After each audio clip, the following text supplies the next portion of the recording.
Mga Lodi, pasensya na. Tagalog audio novel muna tayo ng Super Genes. Dito ay mas detalyado ang mga pangyayari kaysa sa manga. Kabanata 111 hanggang Kabanata 120. Kabanata 111. Nang makita ni Hansen na mga kabataan pala ang nangangaso ng isang nilalang na parang leon, naramdaman niyang hindi pa siya pinababayaan ng Diyos. Ibinalik ni Hansen ang lahat ng kanyang beast souls at ibinalik ang kutsilyo sa kanyang manggas, dahan-dahan siyang naglakad patungo sa mga kabataan at sinabi matapos nilang mapatay ang nilalang, mga kaibigan, maaari ko bang itanong kung nasaan ito? Ang mga kabataan na nasa sabik pa rin sa kanilang napatay ay nagulat sa tinig ni Hansen at lumingon sa kanya na may hawak na mga armas. Matapos makita si Hansen na nakarags at duguan, bigla silang nakahinga ng maluwag. Bakit ka nandito mag-isa? Tanong ng isang kabataang lalaki na may beast soul armor na tumitingin kay Hansen na may pagdududa. Sumama ako sa ilang kaibigan at hindi sigurado kung swerte o malas, nakasalubong namin ang isang lumilipad na sacred blood creature at nagsipagkalat kami. Swerte akong buhay pa, sinabi ni Hansen ang kalahati ng katotohanan. Isang sacred blood creature. Saan? Nagulat ang mga kabataan. Hindi ko na alam ngayon. Tumalon ako sa ilog para makatakas dito at dinala ako rito ng mga agos. Kung gusto ninyong manghuli nito, maaari kayong pumunta sa itaas at subukan ang inyong swerte. Hindi ko sigurado kung naroon pa rin ito, tumigil si Hansen at nagtanong, maaari niyo bang sabihin sa akin kung nasaan ako? Isang babae na may malalapad na mata ang nagsabi, hindi rin kami sigurado. Ngunit kung papunta ka sa isang shelter, pumunta sa kanluran at aabutin ka ng halos isang buwan para makarating sa Glory Shelter. Medyo nagulat si Hansen. Ang Glory Shelter ang pinanggalingan ni Zhu Longyan at Lin Beifeng. Nagkataon na malapit siya sa Glory Shelter ngayon. Nagtataka siya kung gaano kalayo siya nadala ng ilog. Mabuti na lang at wala siyang nakitang malaking panganib sa daan. Ang kabataang lalaki na unang nagsalita ay biglang nagsabi, hindi ka naman maganda ang itsura. Nagkataon namang pabalik na kami. Kaya kung gusto mo, isasama ka namin. Ngumiti si Hansen. Mukha ba akong may pera? Maaari tayong mag-sign ng kontrata dito at maaari kang magbayad kapag nasa shelter na tayo, sagot ng kabataang lalaki. Magkano ang gusto mo? Nag-isip si Hansen at nagtanong. Hindi siya pamilyar sa lugar na ito. Kung susundan niya sila, hindi man lang siya maliligaw. 100,000, tiningnan ng kabataang lalaki ang bow and arrows na dala ni Hansen at sinabi. Mukhang nasugatan ka. Bibigyan ka namin ng gamot at pagkain, karne ng primitive creatures. Medyo nagulat ang ibang mga kabataan sa presyong ito dahil ang 100,000 ay hindi maliit na halaga. Okay, ngunit magbabayad ako pagdating natin sa shelter, sabi ni Hansen na iniunat ang kanyang mga kamay. Ang biyahe na ito ay sapat na mabunga at ang pinakamahalaga ay ang makarating siya sa isang shelter ng ligtas. Ang 100,000 ay hindi gaanong mahalaga sa kanya sa puntong ito. Nakakahiya lang na marahil ay hindi na siya makakarating sa ranking rounds ng paligsahan. Hindi naman talaga ito mahalaga sa kanya.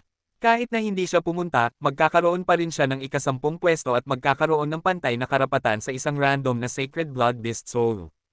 Ang tanging sayang lang ay ang mawawalan siya ng pagkakataong makipaglaban kay Lin Feng.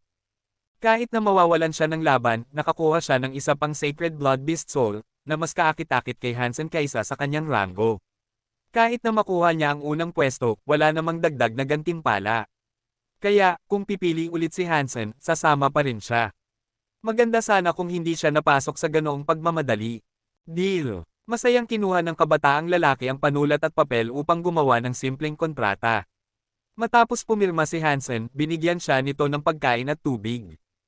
Matapos ang pagpapakilala sa sarili, tinulungan ng babaeng may malalapad na mata na gamutin ang sugat ni Hansen. Nang iangat niya ang damit ni Hansen at nakita ang sugat na iniwan ng Silverbird, halos mapasigaw siya sa gulat.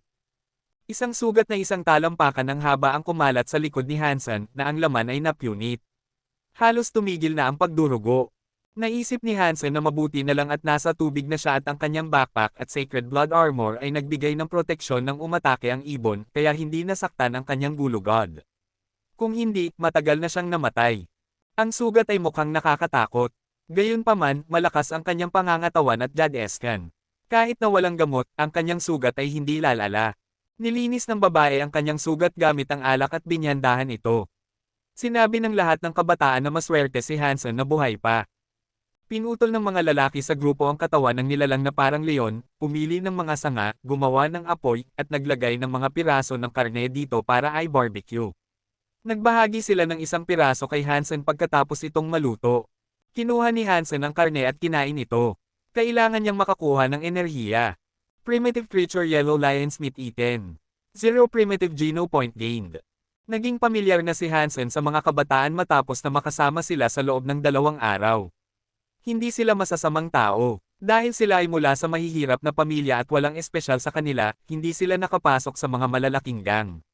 Sa halip, nagsama-sama sila para manghuli ng mga nilalang. Hindi sila naglakas loob na manghuli ng malalakas na nilalang dahil sa kakulangan ng lakas. Sa ganitong paraan, walang gaanong panganib na kasangkot dahil palagi silang nangangaso ng mga primitive creatures na mag-isa. Mas maganda ang kanilang kalagayan kaysa kay Hansen noong una siyang pumasok sa God's Sanctuary dahil magkakasama sila samantalang siya ay nag-iisa. Ngunit minsan ay naiintindihan pa rin niya sila. Gamit ang mga gamot at pagkain, si Hansen ay mas mabilis na gumaling. Gamit ang kanyang pangangatawan at blood-escan, ang kanyang sugat ay hindi na gaanong seryoso pagkaraan ng ilang araw. Sa paanan ng isang bundok, bigla silang nakarinig ng isang hiyaw. Ilang sa kanila ang tumingin sa itaas at nakakita ng ilang itim na figure na bumababa mula sa bundok na natatakot. Tumakbo, mga black-tailed monkeys, sigaw ni Xu Xiangqian, ang leader ng mga kabataan. Bagaman ang mga black-tailed monkeys ay kasing laki lamang ng mga pusa. Bilang primitive creatures, medyo mabilis sila at ang kanilang mga kuko ay may lason at mapanganib kung makakamot sila. Nang makita ang hindi bababa sa 100 unggoy na bumababa, lahat ng kabataan ay nagulat. Maaaring kaya nilang harapin ang 1 o 2 sa kanila, ngunit kapag naabutan sila ng 12, mahirap para sa kanila na mabuhay. Napalilibutan ng mga bundok, halos imposibleng makatakas sa mga unggoy na sanay umakyat. Bigla, ang tunog ng pag-ihip ng pana ay sinundan ng hiyaw ng isang unggoy. Lumingon ang mga kabataan at nakita ang isang black-tailed monkey na tinamaan ng palaso sa ulo at nahulog sa lupa. At ang mamamana ay si Hansen sa gilid. Hansen, tere na. Masyadong maraming black-tailed monkeys dito at magkakaproblema tayo kung mapapalibutan tayo, sabi ni Li Xiaogo, ang babaeng may malalapad na mata ng nagmamadali. Kabanata 112. Nang makita ni Hansen na mga kabataan pala ang nangangaso ng isang nilalang na parang leon, naramdaman niyang hindi pa siya pinababayaan ng Diyos. Ibinalik ni Hansen ang lahat ng kanyang beast souls at ibinalik ang kutsilyo sa kanyang manggas, dahan-dahan siyang naglakad patungo sa mga kabataan at sinabi matapos nilang mapatay ang nilalang, mga kaibigan, maaari ko bang itanong kung nasaan ito?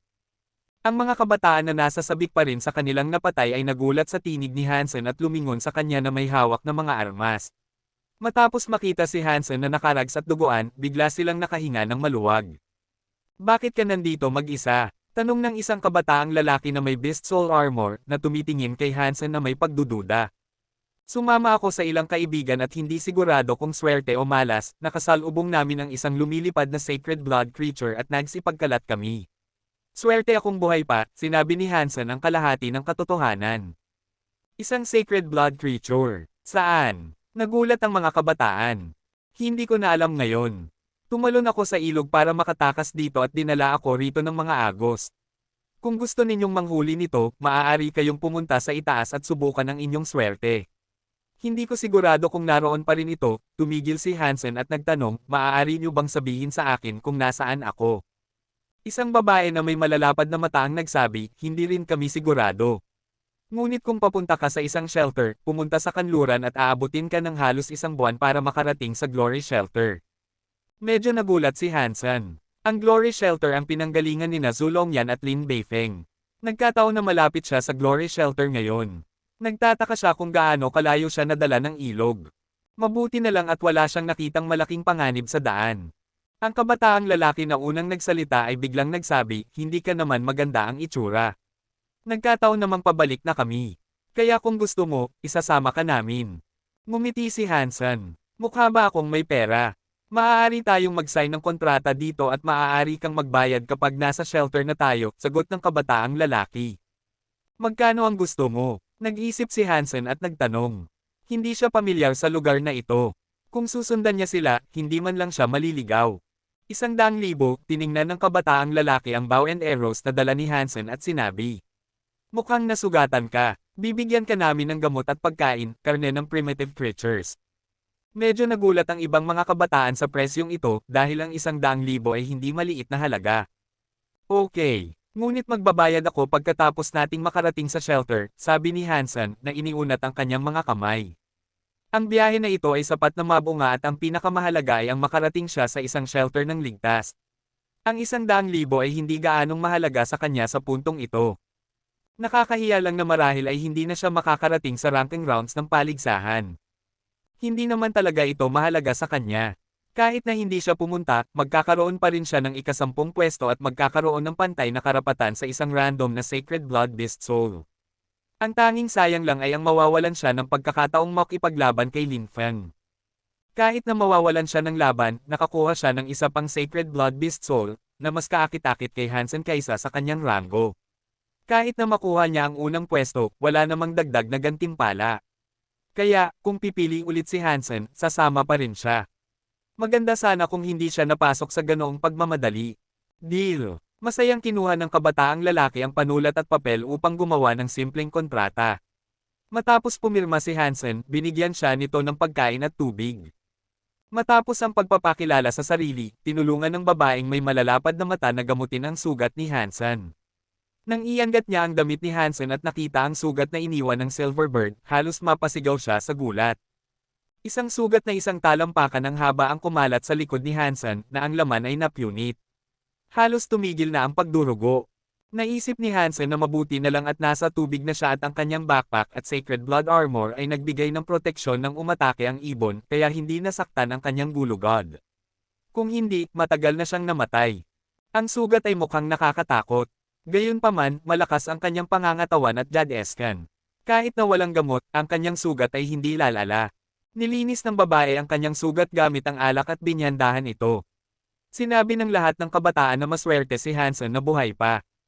Pinutol ng mga lalaki sa grupo ang katawan ng nilalang na parang leon, pumili ng mga sanga, gumawa ng apoy, at naglagay ng mga piraso ng karne dito para ay barbecue. Nagbahagi sila ng isang piraso kay Hansen pagkatapos itong maluto. Kinuha ni Hansen ang karne at kinain ito. Kailangan niyang makakuha ng enerhiya. Primitive Creature Yellow Lion's Meat Eaten. 0 Primitive Geno Point Gained. Naging pamilyar na si Hansen sa mga kabataan matapos na makasama sila sa loob ng 2 araw. Hindi sila masasamang tao. Dahil sila ay mula sa mahihirap na pamilya at walang espesyal sa kanila, hindi sila nakapasok sa mga malalaking gang. Sa halip, nagsama-sama sila para manghuli ng mga nilalang. Hindi sila naglakas loob na manghuli ng malalakas na nilalang dahil sa kakulangan ng lakas. Sa ganitong paraan, walang gaanong panganib na kasangkot dahil palagi silang nangangaso ng mga primitive creatures na mag-isa. Mas maganda ang kanilang kalagayan kaysa kay Hansen noong una siyang pumasok sa God's Sanctuary dahil magkakasama sila samantalang siya ay nag-iisa. Ngunit minsan ay naiintindihan pa rin niya sila. Gamit ang mga gamot at pagkain, si Hansen ay mas mabilis na gumaling. Gamit ang kanyang pangangatawan at jadeskan, ang kanyang sugat ay hindi na gaanong seryoso pagkaraan ng ilang araw. Sa paanan ng isang bundok, bigla silang nakarinig ng isang hiyaw. Ilang sa kanila ang tumingin sa itaas at nakakita ng ilang itim na figure na bumababa mula sa bundok na natatakot. Tumakbo, mga black-tailed monkeys, sigaw ni Xu Xiangqian, ang leader ng mga kabataan. Bagaman ang mga black-tailed monkeys ay kasing laki lamang ng mga pusa. Bilang primitive creatures, medyo mabilis sila at ang kanilang mga kuko ay may lason at mapanganib kung makakamot sila. Nang makita ang hindi bababa sa 100 unggoy na bumababa, lahat ng kabataan ay nagulat. Maaaring kaya nilang harapin ang 1 o 2 sa kanila, ngunit kapag naabutan sila ng 100, mahirap para sa kanila na mabuhay. Napalilibutan ng mga bundok, halos imposibleng makatakas sa mga unggoy na sanay umakyat. Bigla, ang tunog ng pag-ihip ng pana ay sinundan ng hiyaw ng isang unggoy. Lumingon ang mga kabataan at nakita ang isang black-tailed monkey na tinamaan ng palaso sa ulo at nahulog sa lupa. At ang mamamana ay si Hansen sa gilid. Hansen, tara na. Masyadong maraming black-tailed monkeys dito at magkakaproblema tayo kung mapapalibutan tayo, sabi ni Li Xiaogo, ang babaeng may malalapad na mata ng nagmamadali. Kabanata 113. Hindi kaagad makabalik si Hansen ngayon, kaya't unang nag-teleport siya mula sa God's Sanctuary at nang makapasok siya sa Alliance, nakita sa kanyang comlink ang maraming hindi nasagot na tawag mula kay Fang Jingqi. Tinawagan niya ito pabalik at narinig ang boses ni Fang na may pagduduwal, hindi ka pa ba patay? Ang mga mabubuting tao ay hindi madaling mamatay. Sabihin mo kay Fist Guy na hindi ko siya maabisuhan ngayon at ibabalik ko ang mutant mount. Ang kanilang kontrata ay nagsasaad na kung ang Sacred Blood creature ay nahuli, makakakuha si Hansen ng Mutant Beast Soul Mount, ngunit dahil ang Scaled Armadillo ay kinuha ng Silver Bird, tiyak na bumalik na walang anuman hanggang ni Fist Guy. Walang dahilan para kay Hansen na panatilihin ang mount. Walang kailangan. Matapos mong iligaw ang Silver Bird, nagawa ng gang na dalhin ang katawan ng Scaled Armadillo. Nawalan sila ng kaunting bahagi sa ibon ngunit hindi ito gaanong mahalaga. Talagang nag-aalala sila na baka pinatay ka ng ibon. Natatawang sabi ni Fang Jingqi. Sayang, wala akong Sacred Blood Beast Soul Bow o arrow, kung hindi, papatayin ko rin ang Silver Bird. Swerte ito, nagbiro si Hansen. Kung kailangan mo ng Sacred Blood Beast Soul Bow at arrow, narito ang pagkakataon. Ngumiti si Fang Jingqi. Anong pagkakataon? Hindi mo naman ako pinapapanganib muli, di ba? Wala akong interes na ulitin iyon, sagot ni Hansen, na sa totoo lang ay talagang interesado sa loob-loob. Sa loob ng 2 buwan, papasok si Fist Guy sa Second God Sanctuary at magbebenta ng ilan sa kanyang Beast Souls, kasama na ang isang Sacred Blood Bow. Kung interesado ka, maaaring tingnan mo, sabi ni Fang Jingqi. Okay. Nag-hang up si Hansen at lumabas. Nakatayo siyang Manly sa gate ng teleport station, nakatingin sa kanya. Saan ka nagpunta? Hindi mo ba alam na malapit nang magsimula ang entrance examination sa Black Hawk? Kung hindi ka makakapasa, huwag mong sabihing tinuruan kita dahil hindi ko kayang mawala ng mukha ng ganoon, sigaw niyang Manly na galit. Nangangaso ako ng nilalang kasama ang mga kaibigan at may nangyaring masama. Kaagad akong bumalik sa shelter. Pasensya na. Alam ni Hansen na mas matagal na siyang nawala kaysa sa inaasahan, kaya hindi nakapagtataka na nagagalit siyang Manly. Ano man, wala namang kinalaman ang iyong admission sa akin. Sa totoo lang, sana hindi ka makapasa sa exam para hindi nakita makita araw-araw. Labis na hindi nasisiyahan siyang Manly sa kanyang walang pakialam na saloobin. Tumanggaw si Hansen. Alam niya na hindi masamang tao siyang Manly, ngunit palagi siyang tunog na masungit. Siguradong gusto niyang bumalik siya sa pagsasanay. Ngunit kailangan ng umuwi ni Hansen ngayon na siya ay nawala ng maraming araw. Kailangan lamang niyang ipagpaliban siyang Manly sa ngayon. Nakita niyang Manly na umalis si Hansen mula sa teleport station sa halip na bumalik sa pagsasanay, kaya nag-isip siya ng masama, walang kahulugan kung makakapasa ang tanga na ito sa Black Hawk. Bumalik si Hansen sa bahay at nakipag-usap sa kanyang ina bago matulog. Hindi siya nagmamadali na kunin ang kanyang Sacred Blood Beast Soul. Maaari siyang kumuha nito anumang oras sa Steel Armor Shelter bago magsimula ang susunod na paligsahan. Ang entrance exam sa Black Hawk ay sa ilang araw na lang at plano niyang kunin ang exam bago hanapin ang daan mula sa Glory Shelter patungo sa Steel Armor Shelter. Ngunit kailangan niyang makabalik sa Steel Armor Shelter bago nag-auction si Fist Guy ng kanyang mga Beast Souls. Interesado siya sa Sacred Blood Beast Soul Bow na iyon. Bukod dito, dapat ay natapos na ang pag-evolve ng Shrieky Beast sa isang Sacred Blood Beast sa oras na iyon at hindi siya dapat mag-aksaya. Habang naiisip ang tungkol sa mga Beast Souls, tinawag ni Hansen ang Beast Soul ng Scaled Armadillo, na isang malaking itim na bilog na shield na may lapad na humigit kumulang 4 na talampakan. Ang shield ay natatakpan ng mga kaliskis at spikes at mukhang nakakatakot. Mas para ito sa opensa kaysa sa depensa, dahil sinumang matamaan o maputol ng shield ay tiyak na magdaranas ng matinding pinsala. Talagang maganda kung ipapare sa bilis ng Bloody Slayer, kahit si Qin Zuan ay hindi maglalakas loob na tumanggap ng atake mula dito. Naisip ni Hansen ang eksena at tumawa ng malakas. Kinabukasan, pumunta si Hansen sa teleport station para sa pagsasanay, at binigyan siya niyang Manly ng isa pang fitness test. Ginamit ni Hansen ang Jadesken upang mapanatili ang lahat ng kanyang marka sa pagitan ng 10 hanggang 11, na naging medyo nasisiyahan siyang Manly. Hindi alam ni Hansen kung gaano nakalaki ang kanyang aktwal na fitness index dahil hindi siya nagamit ang buong lakas niya sa mga pagsusulit kamakailan. At nakakuha siya ng karagdagang 5 mutant geno points mula sa pagkain ng mutant black-tailed monkey at ngayon ay mayroon siyang kabuoang 52 mutant geno points. Gamit ang natitirang mga araw, ginamit niyang Manly ang mga araw na natitira upang ilagay si Hansen sa isang detalyadong komprehensibong training program, kaya wala siyang pagkakataong magpabeya.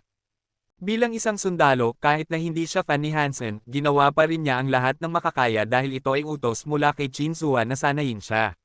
Kung makakapasa siya sa exam ay wala nang pakialam sa kanya.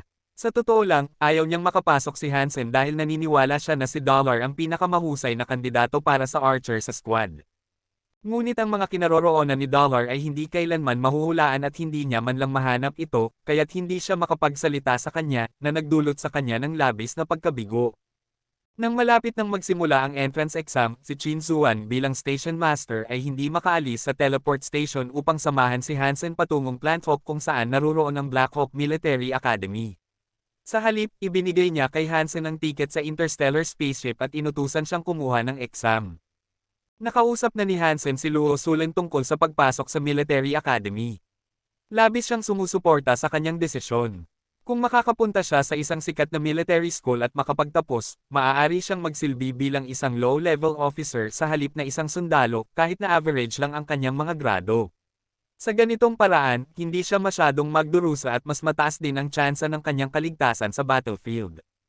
Kung maganda ang kanyang mga grado, mas maganda. Sa ganitong sitwasyon, maaaring italaga siya sa isang medyo ligtas na posisyon na siyang gusto ni Luo Sulan. Ang tanging alalahanin niya ay baka hindi makapasa si Hansen sa entrance exam sa isang magandang paaralan tulad ng Black Hawk. Pagkatapos ng lahat, si Hansen ay nagtapos lamang mula sa Integrated Compulsory Education System at ang kanyang tsansa na makapasok sa isang military academy na mahirap para sa maraming graduate ng private school ay talagang nakababahala. Sa interstellar spaceship, tiningnan ni Hansen ang walang katapusang espasyo sa labas ng bintana at nagsimula ang kanyang puso na bumilis. Ito ang unang pagkakataon niyang umalis sa Planet Roca. Sa sandaling iyon, biglang naisip ni Hansen ang isang linya mula sa isang aklat na kanyang nabasa, ang aking pagsakop ay ang dagat ng mga bituin. Kabanata 114. Ang mahahabang paglalakbay sa Interstellar ay talagang nakaboboard. Maraming tao ang pipiliing pumunta sa gym o mag-online sa Skynet upang makapagpalipis ng oras. Bagaman hindi masyadong malayo ang patutunguhang Planet Hawk, aabutin pa rin ito ng ilang araw.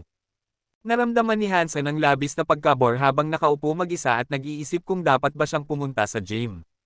Bigla niyang nakita ang isang babae na nakaupo sa tapat niya na gumagamit ng kanyang comlink upang maglaro ng isang laro na mukhang Hand of God online. Naisip ni Hansen na ito ay katulad ng Hand of God dahil ang larong nilalaro niya sa teleport station ay sa pamamagitan ng isang holographic device na nagmomonitor sa buong katawan ng isang tao, samantalang ang larong nilalaro ng babae ay isang comlink game na maaaring laruin gamit ang isang kamay.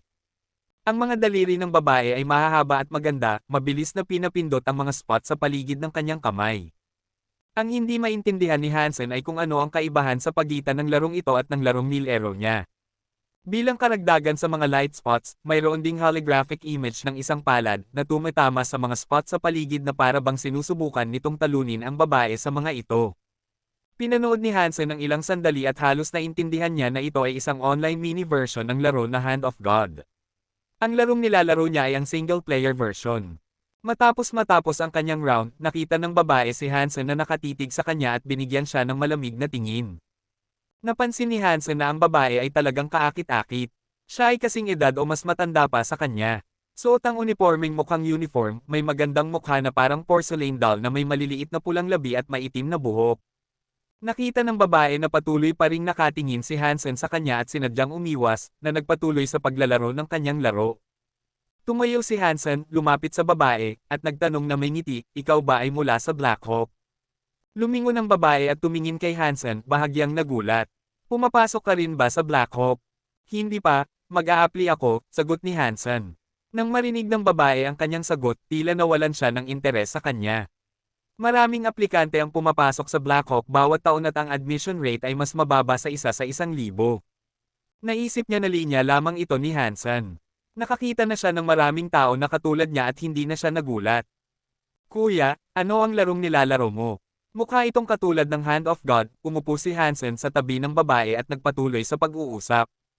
Wala nang pagpipilian ang babae kundi ang lumingon kay Hansen. Bigla, ngumiti siya ng matamis. "Huwag magtanong, makipaglaro na lang sa akin. Kung manalo ka, maaari pa kitang yayain sa isang date." Inaasahan ng babae na alam ng lahat ang Skynet version ng Hand of God, lalo na ang isang aplikante sa Military Academy. Dapat ay ginagamit ito ni Hansen para makuha ang kanyang atensyon. "Ngayon, kung manalo ako, handa ka bang maging girlfriend ko?" Nagtanong si Hansen na nagulat, hindi naniniwala sa sinabi niya. Ang batang babae ay may magandang mukha at mas magandang katawan. Ang mahahabang binti at makinis na dibdib nito ay pinatingkad ng kanyang maliit na baywang. Talagang isang magandang babae siya. Medyo bata pa siya sa oras na ito, ngunit sa loob ng ilang taon, kapag siya ay naging ganap na babae, magiging kasing kaakit-akit siya, kung hindi man mas kaakit-akit pa kaysa kay Jin Zuan. Isang batang babae na katulad niya ay magiging date niya basta talunin niya siya sa Hand of God. Isang magandang deal ito para sa kanya kahit paano. Siyempre, si Jianran ay palaging tumutupad sa kanyang salita. Kung makakapasa ka sa Black Hawk, maaari kang magtanong at lahat ay magsasabi sa iyo na ganoon nga. Nakangiting sabi ni Jianran. Siya ay isang junior sa Black Hawk at ang presidente ng Hand of God Society. Siguradong kabilang siya sa top 10 sa larong ito sa Black Hawk. Kahit na hindi masyadong maraming profesional na manlalaro ang may kumpiyansa na talunin siya, lalo na si Hansen na hindi pa nakapasok sa military school. Magaling! Simulan na natin. Naramdaman ni Hansen na hindi niya dapat palampasin ang ganitong magandang deal, para makakuha ng maganda at maagang date bago pa man siya pumasok sa paaralan. Hindi siya magkakaroon ng maraming pagkakataon tulad nito. Binigyan siya ni Jianran ng matamis na ngiti, dahil ito ay isang showdown at maaari kang magkaroon ng date sa akin, ano ang mayaalok mo kung matalo ka? Kung matalo ako, magiging boyfriend kita. Fair ba iyon? Seryosong sagot ni Hansen. Tiningnan siya ni Jianran at sinabi, iwasan mo ang mga linya mo. Hindi ito umuobra sa akin. Kung matalo ka, hindi mo na ako makikita mula ngayon hanggang sa sandaling makarating tayo sa Planet Hawk. Deal. Tumanggo si Hansen. Nakita niya si Jianran na naglalaro at naisip niyang mas mabagal siya kaysa sa kanya. May kumpiyansa siyang mananalo siya. Ano ang game ID mo? Ay dadagdag kita at iimbitahan kita sa aking grupo. Nais ni Jianran na makaalis na siya ng mas mabilis. Pasensya na, ate, hindi ko pa nalaro ang bersyon na ito ng Hand of God. Maaari mo bang ipakita sa akin kung paano maglaro muna? Walang magawa si Hansen at sinabi. Hindi mo talaga alam kung paano maglaro. Hindi siya pinaniniwalaan ni Jianran. Ano ang pangalan na dapat kong hanapin? Binuksan ni Hansen ang kanyang comlink. Well, makikita ko kung gaano katagal mo ito mapapanatili. Hindi siya nagtitiwala sa kanya, ngunit hindi rin siya galit. Gusto niyang makita kung gaano katagal niya may pagpapatuloy ang kanyang pagpapanggap, kaya't sinabi niya sa kanya kung paano pumasok sa laro. Nakita niyang ginamit ni Hansen ang kanyang comlink number upang pumasok sa laro at nagulat siya dahil ang pop-up window sa kanyang comlink ay isang tutorial, nalilito lamang kapag ang laro ay unang na-install. Talaga bang hindi mo pa nalaro ang Hand of God? Nagtatakang tanong ni Jianran kay Hansen. Hindi sa bersyon na ito. Nilalaro ko lamang ang single-player version, sagot ni Hansen. Magkaiba ang dalawang bersyon at naglakas loob kang makipaglaro sa akin kahit na hindi mo pa nalaro ang versus mode. Nagtataka at nahahalata ang saya ni Jianran dahil naisip niyang ang taong ito ay talagang puno ng sigasig. Kabanata 115, siguradong katulad. Nagsimula si Hansen na maglaro sa training mode na hindi maaaring laktawan at layunin nitong ipakita sa mga bagong manlalaro kung paano gamitin ang versus version. Sanay si Hansen sa single-player version at wala siyang kalaban. Sa training mode, may isang kamay na sumusubok na talunin siya sa mga spot na nangangailangan ng ilang pagsasanay upang masanay, kaya't medyo mukhang clumsy siya. Minsan, napansin ni Hansen na may spot na nawala na lamang kapag ang daliri niya ay gumagalaw rito, na talagang naiiba sa kanyang karanasan sa paglalaro mag-isa.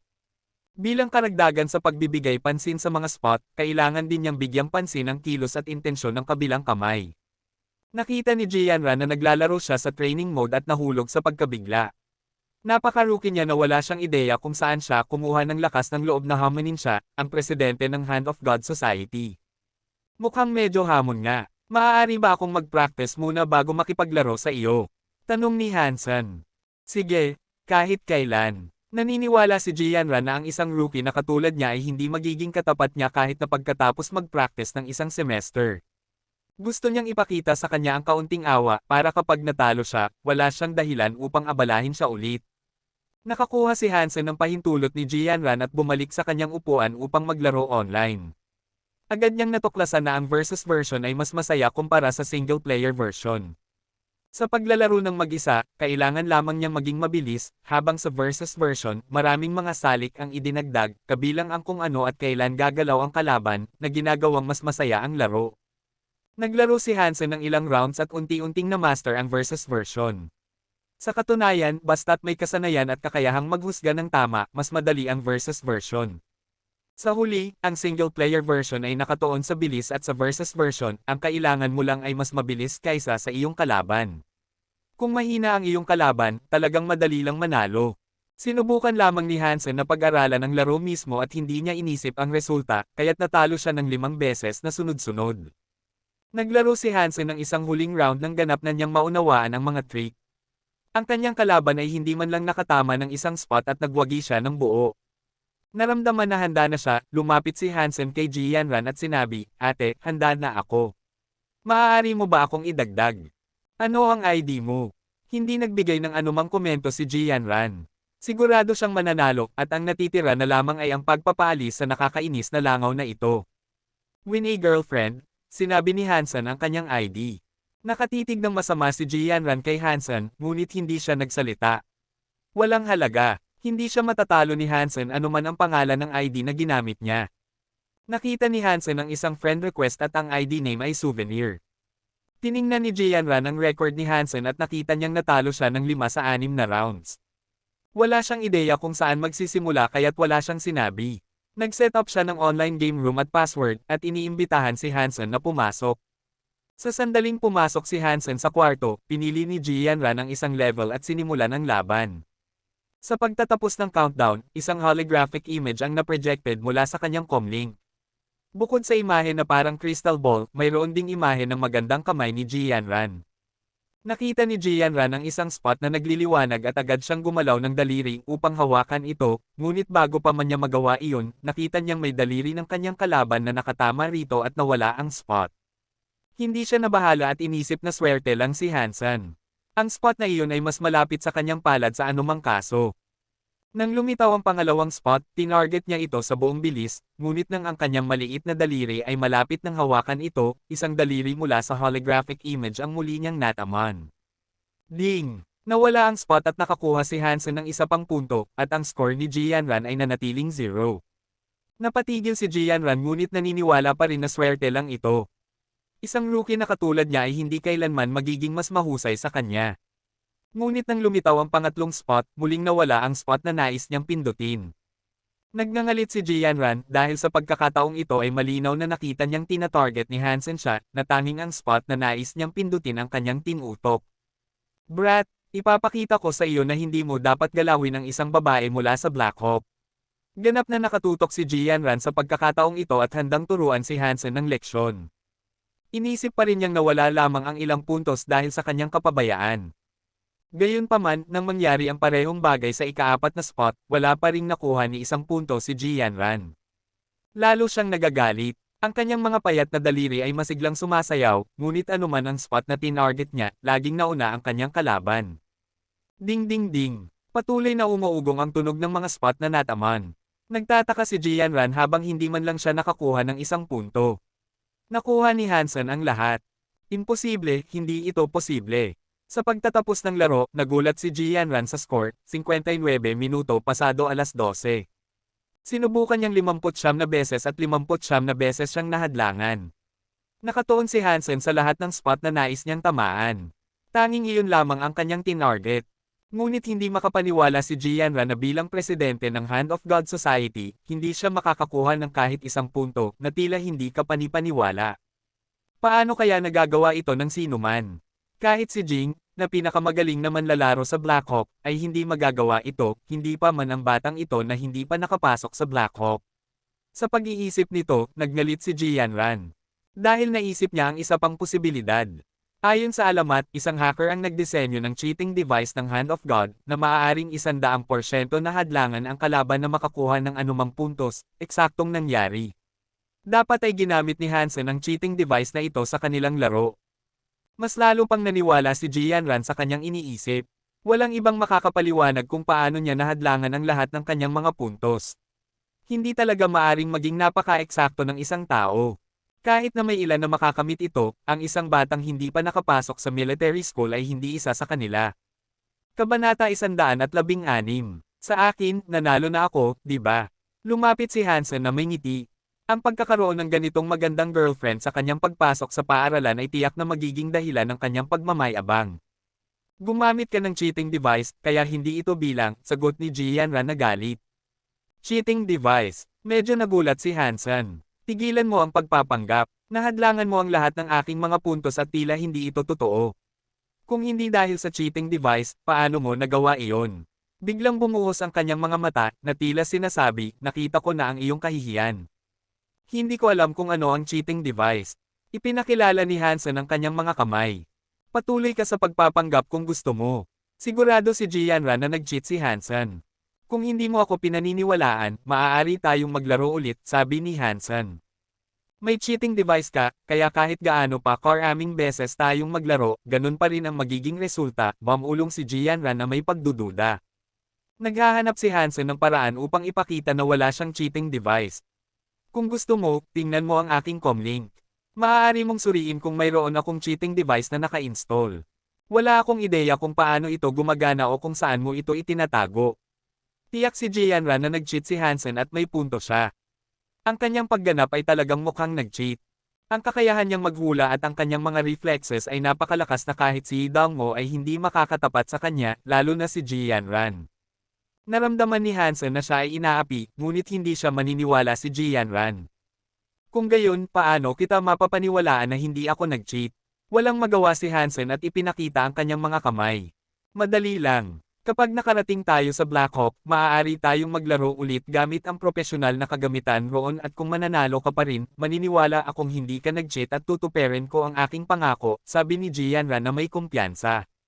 Naniniwala siyang gumamit ng cheating device si Hansen na hindi gagana sa propesyonal na kagamitan. Doon ay mahahayag ang kanyang scheme. Sige, mukhang okay. Tumanggo si Hansen, ngunit kailangan mo ring sabihin sa akin ang pangalan mo. Ang pangalan ko ay Jianran, at maaari mong tanungin ang sino man para malaman kung nasaan ako. Ipinagkatiwala ni Jianran kay Hansen ang kanyang tunay na pangalan ng walang pag-aalinlangan, dahil naniniwala siyang nag-cheat si Hansen at hindi siya magiging kalaban nito. Magandang pangalan. Ngumiti si Hansen. Well, kung gusto mong pumasok sa paaralan at makipaglaro sa akin, kailangan mo munang makapasok, at hindi makakapasok ang sinumang walang kabuluhan sa Black Hawk, naiisip ni Jianran. Hindi na pinansin ni Hansen si Jianran at umuwi siya sa kanyang upuan at patuloy na naglaro ng versus version ng Hand of God.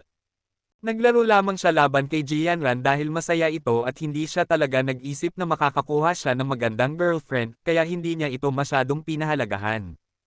Bagaman maganda si Jianran, hindi rin masama sina Qin Zuan at Yang Manli.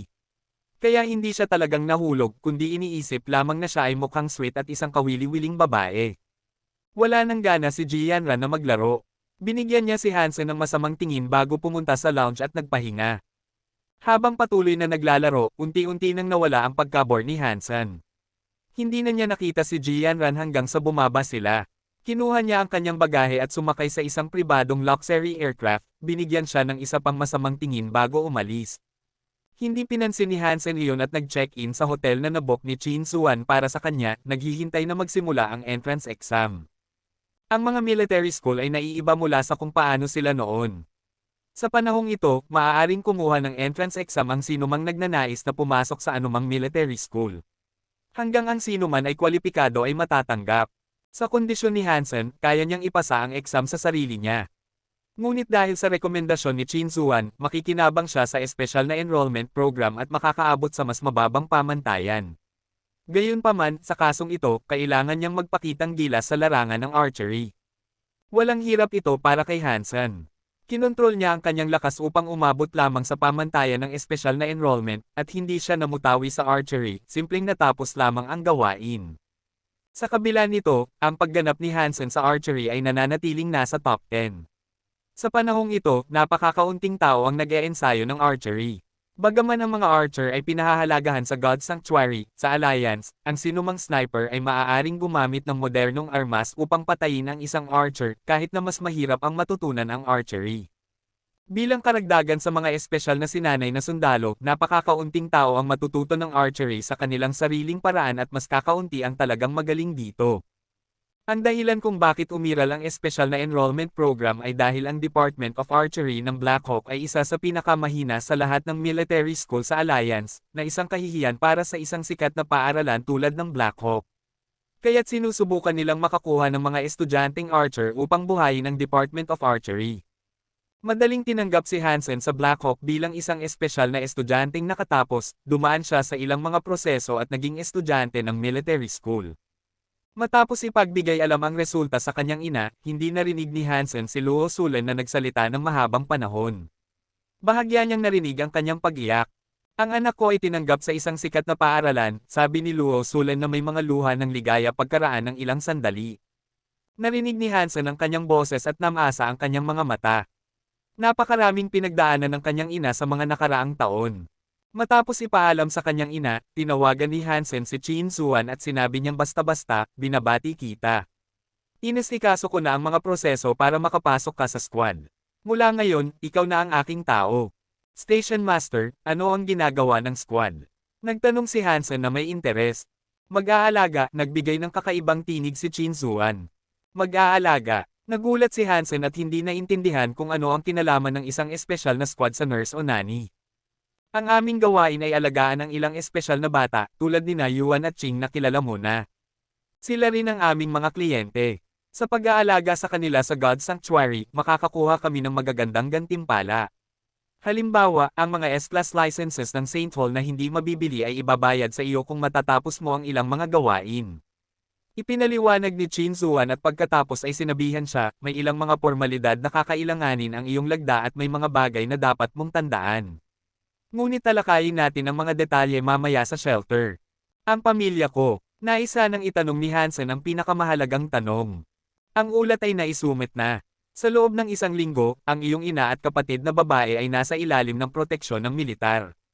Maliban na lang kung papatayin mo ang ama ni Son of Heaven o pakasalan ang kanyang asawa, marahil ay hindi siya magiging desperado na mag-risk na gumawa ng isang bagay na stupid. Ang iyong pamilya ay magiging ligtas sa alliance, tungkol dito ay tiyak na makakapagpahinga ka, matigas na pangako ni Chin Suan. At paano kung talagang desperado siya? Muling nagtanong si Hansen. Hindi siya maglalakas loob, sabi ni Chin Suan na tila puno ng kumpiyansa. Kabanata 117. Matapos makumplito ang lahat ng mga pamamaraan ng pagpasok, hindi agad pumunta si Hansen sa paaralan. Kailangan niyang bumalik sa Steel Armor Shelter bago magsimula ang klase. Kung hindi, hindi na siya magkakaroon ng mahabang panahon ng libreng oras. Kailangan niyang lumahok sa iba't ibang mga programa sa pagsasanay at hindi siya makakapag-aksaya ng kalahating buwan o higit pa sa God's Sanctuary. Nakipag-ugnayan si Hansen kay Lin Beifeng at tinanong siya tungkol sa ruta na tinahak niya mula sa Glory Shelter patungo sa Steel Armor Shelter. Pagkatapos, nag-research din siya sa Skynet. Dahil ang Glory Shelter ay pinakamalapit sa Steel Armor Shelter, maraming tao ang naglakbay sa pagitan ng dalawa. Sa lahat ng impormasyon at sa kanyang sariling karanasan, agad na natukoy ni Hansen ang paraan upang makabalik sa Steel Armor Shelter. Mapanganib ang rutang ito para sa iba, ngunit para kay Hansen, ayos lang ito. Ayon sa kanyang pagsusuri, ang pinakamahirap na bahagi ng rutang ito ay ang paglalakbay sa Dark Swamp, na pamilyar siya at kaya niyang lumipad sa ibabaw nito. Hansen, nasa Glory Shelter ka pa rin, di ba? Maaari mo ba akong tulungan? Maglilipat ako ng pera sa iyo at maaari mo bang bilhin ang ilang Beast Souls ng Jade Shell sa Glory Shelter? Tanong ni Lin Beifeng. Ano iyon? Nagtatakang tanong ni Hansen. Isang primitive beast soul armor, napakakaraniwan sa Glory Shelter. Bagaman may salitang armor, sa Steel Armor Shelter, napakalimitado ng mga beast soul armors sa paligid. Tinataya kung makakabili ka ng Jade Shell Beast Soul na hindi hihigit sa 100,000 na maaaring ibenta ng hindi bababa sa 200,000. Masiglang sabi ni Lin Beifeng, Hansen, ako ang magbibigay ng kapital at ikaw ang magsusumikap. Paano kung hatiin natin ang kita 50-50? Okay, gawin natin ito. Tandaan mo na ilipat sa akin ang pera muna. Napaka-pobre ko ngayon na wala akong kahit 10,000 sa aking account, sabi ni Hansen na totoo dahil mayroon siyang mas mababa sa 10,000 matapos bayaran ang kanyang sariling tuition at fees. Haha, gagawin ko agad yan. Sa katunayan, maraming magagandang bagay sa Glory Shelter. Kung may oras ka, gagawa ako ng kaunting pananaliksik, masiglang sabi ni Lin Beifeng. Sa susunod na lang. Mayroon akong masikip na schedule at kailangan kong makabalik sa Steel Armor Shelter sa lalong madaling panahon. Kung hindi, kapag nagsimula na ang military school, hindi ko kayang mawala, sabi ni Hansen. Hansen, ginawa ko ang lahat ng pagsisikap upang hanapin ka, samantalang ikaw ay aalis patungong military school. Kailangan kitang samahan doon, umiiyak na sabi ni Lin Beifeng.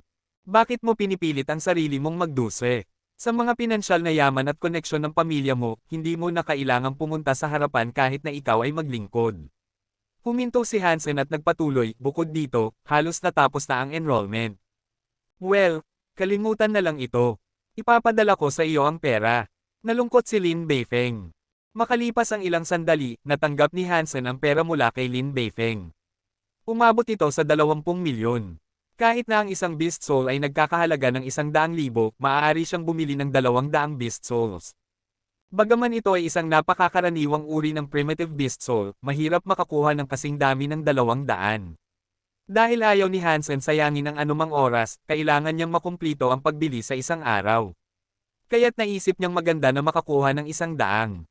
Mas madali ang proseso kaysa sa kanyang inaasahan. Talagang marami ang Jade Shell Beast Soul sa Glory Shelter. Sa simula, maaari niyang bilhin ang isa sa halagang 50 o 60,000.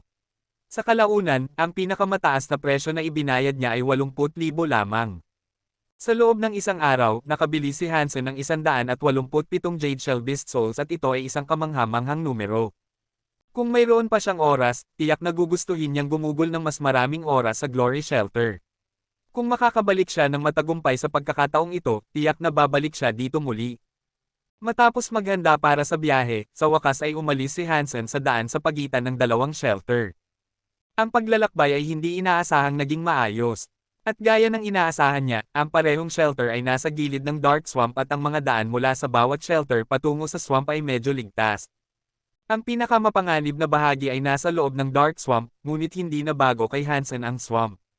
Hindi pa siya talagang napunta sa bahagi malapit sa Glory Shelter at kailangan lamang niyang subukang lumipad sa tamang direksyon. Pagkalipas ng ilang araw, nakita niya ang pamilyar na Black Stinger Forest. Mas madali na ito pagkatapos noon. Nang makabalik si Hansen sa Steel Armor Shelter ng ligtas sa loob ng higit sa 16 na araw, nakahinga siya ng maluwag. Ilang araw na lang at magsisimula na ang klase at ayaw niyang matanggal dahil sa hindi pagdalo.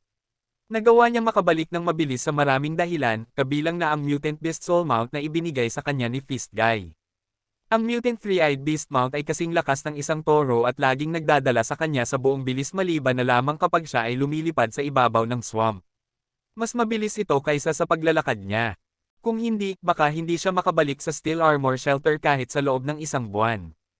Nagtataka si Lin Beifeng nang makita si Hansen. Hansen, mahusay na ginawa. Nakabalik ka ng ligtas mula sa Glory Shelter sa loob lamang ng kalahating buwan. Nandito ang mga Beast Souls. Ibalik mo ito ayon sa gusto mo. Habang humihingal, inilipat ni Hansen ang lahat ng Beast Souls kay Lin Beifeng. Bagaman kalahating buwan lamang ang kanyang ginugol sa daan, halos wala siyang natutulog. Halos nagpa-practice siya ng Jad Esken upang mapanatili ang kanyang sarili na gising sa buong oras at malapit nang bumagsak sa puntong ito. Ang isang malalim na pakiramdam ng pagod ay nagpasakit sa kanya na hindi na makapagsalita at gustong matulog agad. Si Hansen ay tumalbog ng direkta sa kanyang kama sa silid sa shelter at natulog ng 2 araw na tuloy-tuloy. Nang magising siya, parang ang buong katawan niya ay parang bumagsak. Nakagawa siya ng ilang pag-unlad sa Jad Esken. Nang siya ay nagpa-practice, ang lamig na dumadaloy sa kanyang katawan ay naging mas malakas. Umupo si Hansen, ang kanyang mga mata ay nahulog sa Shrieky Beast na pinapakain niya. Ang balahibo nito ay madilim at may kintab na parang itim na jade. At ito ay doble na ang laki kumpara sa dati. Sa wakas ay nag-evolve na ang Shrieky Beast sa isang sacred blood creature. Napuno si Hansen ng kasiyahan. Hawak ang isang kutsilyo upang patayin ito, naramdaman niyang naglaluwe siya. Gutom na gutom siya matapos ang mahabang tulog at ang kanyang katawan ay sobrang pagod. Ang Shrieky Beast ay magiging magandang pagkain upang bigyan siya ng kaunting nutrisyon. Kabanata 118, Sacred Blood Creature Shrieky Beast Killed. No Beast Soul Gained. It eats meat to gain 0 to 10 Sacred Geno Points. Walang interes si Hansen na makinig sa boses. Nakatingin siya sa karne na naluluto sa kawali na may laway na tumutulo. Nagugutom na siya at umuugong ang kanyang tiyan. Ngunit naghintay si Hansen. Naghintay siya hanggang ang meatsto ay handa at nagsimula siyang kumain ng diretso mula sa kawali. Meat of Sacred Blood Shrieky Beast Eaten. 1 Sacred Geno Point Gained. Meat of Sacred Blood Shrieky Beast Eaten. 1 Sacred Geno Point Gained. Tuldok. Naging siksik si Hansen at nalunok ang halos 20 pounds ng karne at sabaw na halos nakatakot sa kanyang sarili. Ngunit habang ang init ay kumalat sa kanyang katawan, nakaramdam siya ng labis na kasiyahan na para bang siya ay isang espongha na napuno ng tubig. Humiga siya sa lupa at halos umuungol ng malakas. Talagang kamanghamanghang ang Sacred Blood Meat. Kung makakakuha lang ako ng ganitong kawali araw-araw, magiging sobrang malakas at malusog ako. Nilasap ni Hansen ang kanyang mga labi. Sa kasamaang palad, isang beses lamang siya nagkakaroon ng ganitong biyaya tuwing 3 buwan. Sa 5 Sacred Geno Points na nakuha mula sa pagkain ng Shrieky Beast, ngayon ay mayroon siyang 34 na Sacred Geno Points. Sa loob lamang ng kalahating taon, umabot siya sa 1/3 ng maximum count ng Sacred Geno Points. Walang makakapaniwala sa kanya kahit sabihin niya ang katotohanan. Pumunta siya sa plaza at bumili ng isang primitive creature na kasing laki ng manok at pinakain ito ng itim na kristal. Habang ginagawa ito, may iba pang bagay na nasa isip ni Hansen. Sa wakas ay maaari na niyang kunin ang kanyang Beast Soul reward mula sa paligsahan. Ano man ang uri ng Beast Soul na makuha niya, ito ay isang Sacred Blood na isang bagay na tanging pinapangarap ng marami. Ano ang pinakamaganda? Isang bow, isang mount, o isang humanoid Beast Soul? Naisip ni Hansen na mahirap para sa kanya ang pumili dahil gusto niya ang lahat. Gayunpaman, mayroon lamang siyang isang pagkakataon at hindi ito nakasalalay sa kanya. Sa gitna ng gabi nang walang tao sa paligid, tahimik na pumasok si Hansen sa martial ring na isinara matapos ang paligsahan. Maliban sa kanya, walang sino man ang makapasok bago magsimula ang susunod na paligsahan sa susunod na taon. Matapos niyang kunin ang kanyang gantimpala, hindi na siya makakapasok. Nakatayo sa harap ng Sacred Steel, inilagay ni Hansen ang kanyang palad sa steel at biglang nagsimula ang iba't ibang mga imahe ng Beast Souls na mabilis na nagbago sa steel. Inalis ni Hansen ang kanyang palad at patuloy na nagbago ang mga imahe at bumagal pagkatapos ng ilang sandali. Bumibilis ang tibok ng puso ni Hansen sa mga imahe. Nang ang imahe ay tumigil sa isang Beast Soul, tuluyan siyang nahatak nito. Isang nakakaakit na blonde na babae na may hourglass figure at scarlet pupil sa pulang kasuotang armor at ruby crown, lumabas mula sa steel at ngumiti kay Hansen na halos nag-alis ng kanyang kaluluwa. Pagkatapos ay naging anino siya at pumasok sa isip ni Hansen. Bigla niyang narinig ang boses na nagsasabi, Sacred Blood Beast Soul Fairy Queen gained. Napuno si Hansen ng kasiyahan at mabilis na sinuri ang mga detalye ng Fairy Queen. Uri ng Sacred Blood Beast Soul Fairy Queen, Shapeshifting. Shape-shifting. Halos napasigaw si Hansen, ngunit sa pangalawang pag-iisip, sayang na ang ganitong kagandang Beast Soul ay hindi maaaring ipatawag ng mag-isa, kundi kailangang isama sa kanyang katawan. Ngunit ang isang shape-shifting Beast Soul ay walang duda na ang pinakamahal na uri ng Beast Soul, lalo na ito ay humanoid. Hindi makapaghintay si Hansen na tawagin ang Fairy Queen Beast Soul at mag-transform sa isang fairy. Bigla, ang katawan ni Hansen ay napalibutan ng pulang armor, at isang ruby crown ang nakasuot sa kanyang ulo. Ang kanyang mga pupils ay naging scarlet tulad ng Fairy Queen at ang kanyang maitim na buhok ay naging blonde. Sa madaling salita, naging male version siya ng Fairy Queen. Naramdaman ni Hansen na ang lahat ng aspeto ng kanyang fitness ay lubos na napabuti. Bagaman ang pagbuti sa bilis at lakas ay hindi kasing laki ng sa Bloody Slayer, ang lahat ng aspeto ay sobrang balanse. Kasama rin ng Beast Soul na ito ang isang suit ng armor na hindi kasing lakas ng Black Beetle armor, ngunit maihahambing sa isang Pop Mutant Armor Beast Soul.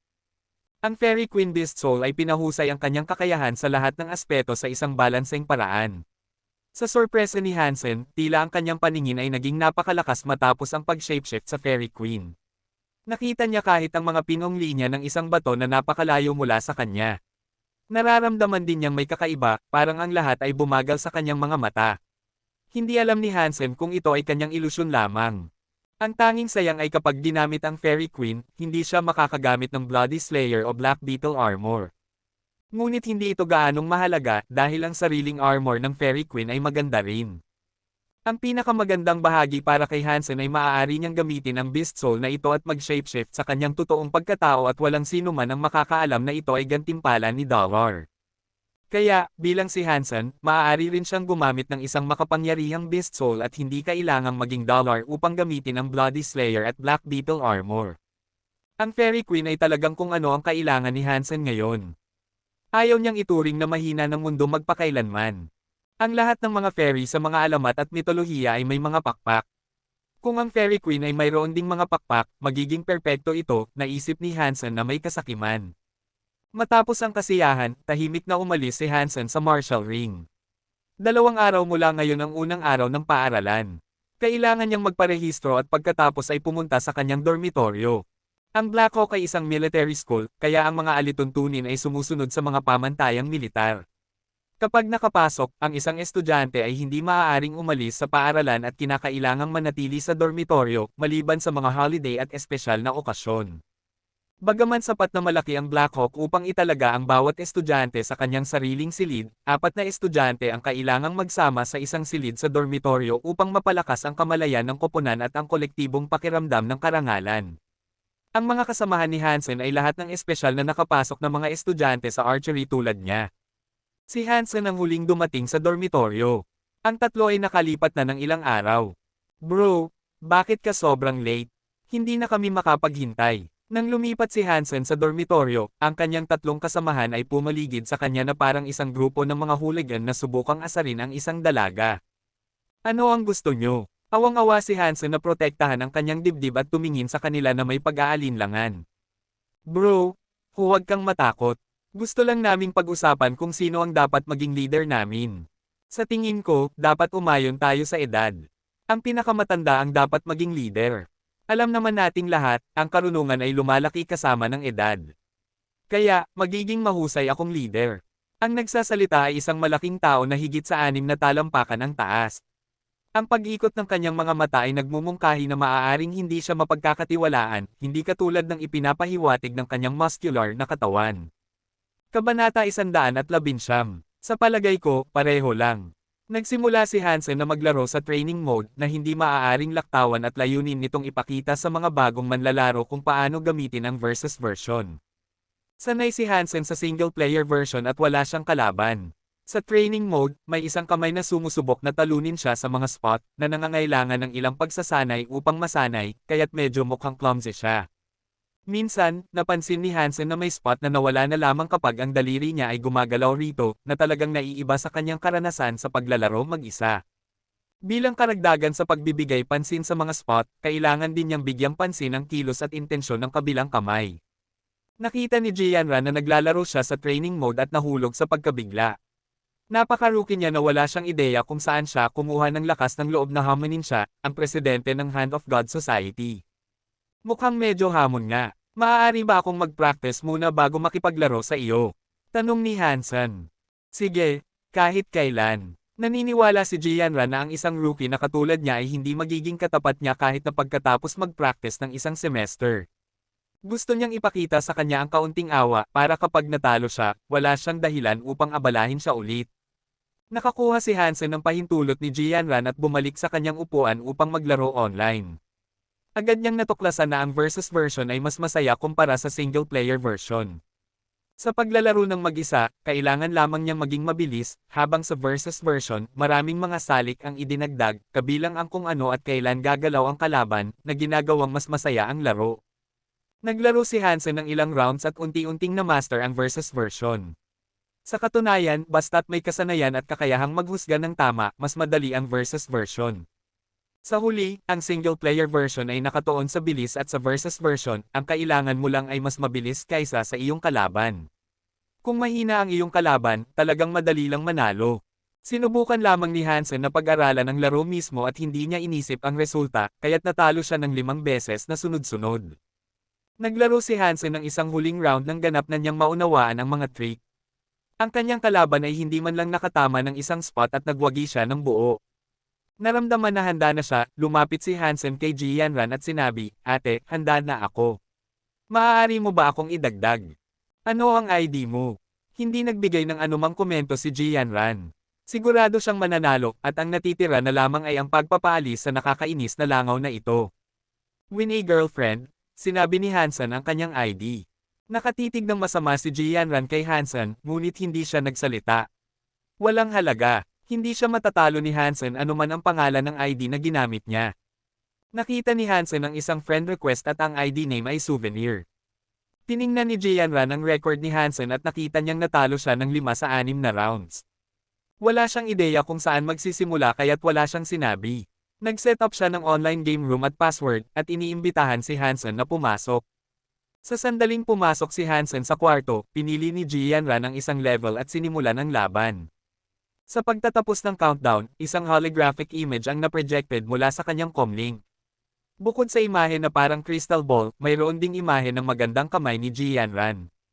Nakita ni Jianran ang isang spot na nagliliwanag at agad siyang gumalaw ng daliri upang hawakan ito, ngunit bago pa man niya magawa iyon, nakita niyang may daliri ng kanyang kalaban na nakatama rito at nawala ang spot. Hindi siya nabahala at inisip na swerte lang si Hansen. Ang spot na iyon ay mas malapit sa kanyang palad sa anumang kaso. Nang lumitaw ang pangalawang spot, tinarget niya ito sa buong bilis, ngunit nang ang kanyang maliit na daliri ay malapit ng hawakan ito, isang daliri mula sa holographic image ang muli niyang nataman. Ding! Nawala ang spot at nakakuha si Hansen ng isa pang punto, at ang score ni Jianran ay nanatiling 0. Napatigil si Jianran ngunit naniniwala pa rin na swerte lang ito. Isang rookie na katulad niya ay hindi kailanman magiging mas mahusay sa kanya. Ngunit nang lumitaw ang pangatlong spot, muling nawala ang spot na nais niyang pindutin. Nagngangalit si Jianran dahil sa pagkakataong ito ay malinaw na nakita niyang tina-target ni Hansen siya na tanging ang spot na nais niyang pindutin ang kanyang tinutok. Brat, ipapakita ko sa iyo na hindi mo dapat galawin ang isang babae mula sa Black Hawk. Ganap na nakatutok si Jianran sa pagkakataong ito at handang turuan si Hansen ng leksyon. Inisip pa rin niyang nawala lamang ang ilang puntos dahil sa kanyang kapabayaan. Gayunpaman, nang mangyari ang parehong bagay sa ikaapat na spot, wala pa ring nakuha ni isang punto si Jianran. Lalo siyang nagagalit. Ang kanyang mga payat na daliri ay masiglang sumasayaw, ngunit anuman ang spot na tinarget niya, laging nauna ang kanyang kalaban. Ding ding ding! Patuloy na umuugong ang tunog ng mga spot na nataman. Nagtataka si Jianran habang hindi man lang siya nakakuha ng isang punto. Nakuha ni Hansen ang lahat. Imposible, hindi ito posible. Sa pagtatapos ng laro, nagulat si Jianran sa score, 59 minuto pasado alas 12. Sinubukan niyang 59 na beses at 59 na beses siyang nahadlangan. Nakatuon si Hansen sa lahat ng spot na nais niyang tamaan. Tanging iyon lamang ang kanyang tinarget. Ngunit hindi makapaniwala si Jianran na bilang presidente ng Hand of God Society, hindi siya makakakuha ng kahit isang punto na tila hindi kapanipaniwala. Paano kaya nagagawa ito ng sinuman? Kahit si Jing, na pinakamagaling na manlalaro sa Black Hawk, ay hindi magagawa ito, hindi pa man ang batang ito na hindi pa nakapasok sa Black Hawk. Sa pag-iisip nito, nagngalit si Jianran. Dahil naisip niya ang isa pang posibilidad. Ayon sa alamat, isang hacker ang nagdisenyo ng cheating device ng Hand of God, na maaaring 100% na hadlangan ang kalaban na makakuha ng anumang puntos, eksaktong nangyari. Dapat ay ginamit ni Hansen ang cheating device na ito sa kanilang laro. Mas lalo pang naniwala si Jianran sa kanyang iniisip. Walang ibang makakapaliwanag kung paano niya nahadlangan ang lahat ng kanyang mga puntos. Hindi talaga maaring maging napaka-eksakto ng isang tao. Kahit na may ilan na makakamit ito, ang isang batang hindi pa nakapasok sa military school ay hindi isa sa kanila. Kabanata 120. Okay, narito ang translation ng text na iyong ipinast. Bro, gusto mo pa ba ng Sacred Blood Vow? Hindi kita maabot at pumasok na si Feast Guy sa Second God Sanctuary. Nang sagutin ni Hansen ang tawag, agad niyang narinig ang reklamo ni Fang Jingqi. Biglang tinamaan ni Hansen ang kanyang noo at sumigaw, pasensya na. Nasa military training ako at hindi pinapayagang gumamit ng comlink. Tuluyan ko nang nakalimutan ito. Nandyan pa ba ang vow? Oo. Ibinigay na ni Feast Guy ito kay Thumb, ngunit huminto si Fang Jingqi. Ngunit ano? Tanong ni Hansen. Kailangan kitang tanungin ng isang bagay at kailangan mong sabihin sa akin ang katotohanan. Nakuha mo ba ang Beast Soul ng Scaled Armadillo? Handa ka bang makipagpalitan? Tanong ni Fang Jingqi. Nag-atubili si Hansen, at pagkatapos ay sinabi, oo, nasa akin ito. Nais ba nilang makipagpalitan ng vow? Ano ang uri ng Beast Soul nito? Tanong ni Fang Jingqi. Isang malaking bilog na shield na may spikes, sagot ni Hansen. Haha, ayos na iyon. Kung gusto mong makipagpalitan, makikipag-ugnayan ako kay Thumb at maaari kayong magtagpo at pag-usapan ito. Tumawa si Fang Jingqi. Pakisuyo, makipag-ugnayan sa kanya. Si Hansen ay hindi ang uri ng tao na puro lakas ang ginagamit, kaya't ang shield ay hindi gaanong kapaki-pakinabang sa kanya. Kung makakakuha siya ng vow kapalit nito, magiging kamangha-mangha. Sige, babalik ako sa iyo. Naghang up si Hansen at tumingin kina Lumeng at Shi Jikang na nasa linya, at naglakad patungo sa teleport station sa paaralan.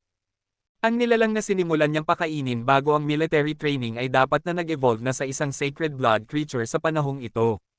Magbibigay ito ng ilang nutrisyon para sa kanya. Bago pa man makarating si Hansen sa teleport station, tinawagan siya ulit ni Fang Jingqi at tinanong kung mayroon siyang oras na makipagkita kay Thumb kaagad. Pumasok si Hansen sa God Sanctuary na alam ang oras at lugar ng kanilang pagkikita. Magandang shield, talagang isang obra maestra. Sa isang gubat, hinahaplos ni Thumb ang shield na parabang ito ay kanyang iniibig. Ang bow ay isang kahangahangang bow din. Hawak ang malaking itim na horn bow, nahuhumaling din si Hansen. Paano tayo makikipagpalitan? Tumingin si Thumb kay Hansen na may pananabik. Isang hindi mabibili na item para sa isa pa, mahinang sagot ni Hansen. Magaling ang mga isip na magkaisa. Binati ni Thumb si Hansen ng thumbs up na masigla. Brother Thumb, sana maging walang kapantay ka saan man ka magpunta gamit ang shield na ito. Tumawa si Hansen. Hawak ni Thumb ang spiked shield, tumawa at nagsabi, at Brother Han, sana maging walang talo ka kahit sino ang kalaban mo gamit ang bow na ito. Nagngitian ang dalawa, inilagay ang kanilang mga kayamanan at umalis sa gubat, parehong nasisiyahan sa kanilang transaksyon. Bumalik si Hansen sa kanyang sariling silid sa shelter at naglaro sa hornbow. Ang hornbow na ito ay beast soul ng Magic Horn Snake. Ang epektibong saklaw nito ay halos 6,000 talampakan, at hindi pa iyon ang maximum range nito. Ang lakas na kinakailangan upang hilahin ang string ng bow na ito ay mas mababa pa kumpara sa Doomsday, kaya't ito ay isang pangarap ng isang archer. Naniniwala pa si Hansen na kaya niyang patumbahin ang isang langaw mula sa 6,000 talampakan gamit ang paningin ng Fairy Queen. Ang isang magandang kabayo ay dapat ipare sa isang magandang saddle. Kung makakakuha lamang ako ng Sacred Blood Beast Soul Arrow, magiging perpekto ito, hinaplos ni Hansen ang mga perbada ng Magic Horn Snake at nag-isip ng masaya. Siyempre, hindi madaling makahanap ng Sacred Blood Beast Soul Arrow. Sa kabutihang palad, ang Cloud Beast na pinapakain ni Hansen ay nag-evolve na sa isang Sacred Blood creature, kaya't pinatay niya ito upang magluto ng isang pot ng stew. Nagsisi si Hansen na hindi siya mahusay sa pagluluto. Ang tanging magagawa niya ay stew at kahit na masarap ito, napagod na siya sa parehas na pagkain pagkatapos ng mahabang panahon. Ngunit nang sabihin ng boses na siya ay nakakakuha ng Sacred Geno Points, labis pa rin ang kanyang kasiyahan. Sa huli, nagambag ang Sacred Blood Cloud Beast ng 5 Sacred Geno Points at umabot na sa 39 ang Sacred Geno Points ni Hansen. Alam ni Chinzua na magiging masikip ang kanyang schedule dahil kakapasok pa lamang niya at hindi siya lumapit kay Hansen, na nagbigay kay Hansen ng kaunting oras upang magpahinga. Bumalik si Hansen sa kanyang dormitoryo sa gabi at nakita ang kanyang 3 kasamahan na naglalaro ng Hand of God. Nang makita si Hansen, tumakbo si Shijikang, niyakap siya sa balikat, at ngumiti, Hansen, naglalaro kami ng Hand of God. Sumali ka sa amin. Ang mga mabuting kaibigan ay dapat magbahagi ng lahat.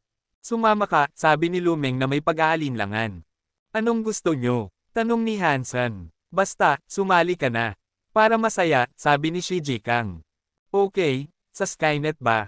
Tanong ni Hansen. May espesyal na Battle.net ang paaralan para sa Hand of God. Mag-register ka ng account at i-add mo ako. Ang ID ko ay Optimus Prime. Maingat na itinuro ni Shijikang kay Hansen kung paano mag-register. Nag-register si Hansen ng Battle.net account at tinawag ang kanyang ID na, My Girlfriend is Jianran. Matagumpay siyang nag-register at nagmadali si Shijikang na pumasok sa laro. Pumasok si Hansen sa laro at nagpadala ng friend request kay Shijikang. *T, Hansen, ang ganda ng ID mo, sabi ni Shijikang nang makita ang ID ni Hansen. Mabilis na tumingin si Lumeng at nagbigay ng nakangiting ngiti.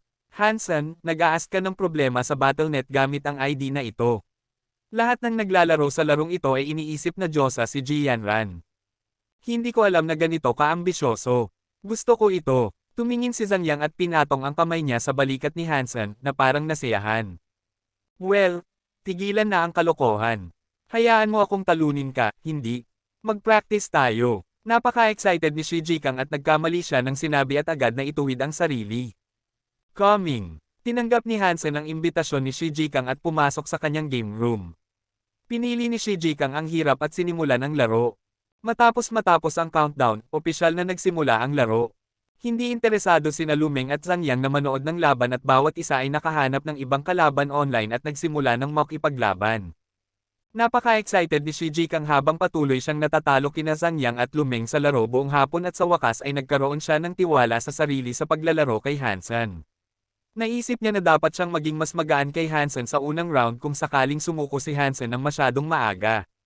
Hanggang sa hayaan niyang manalo si Han Senador sa pamamagitan ng maliit na margin, makukuha niya si Han na maglaro sa kanya ng ilang rounds pa at masiyahan.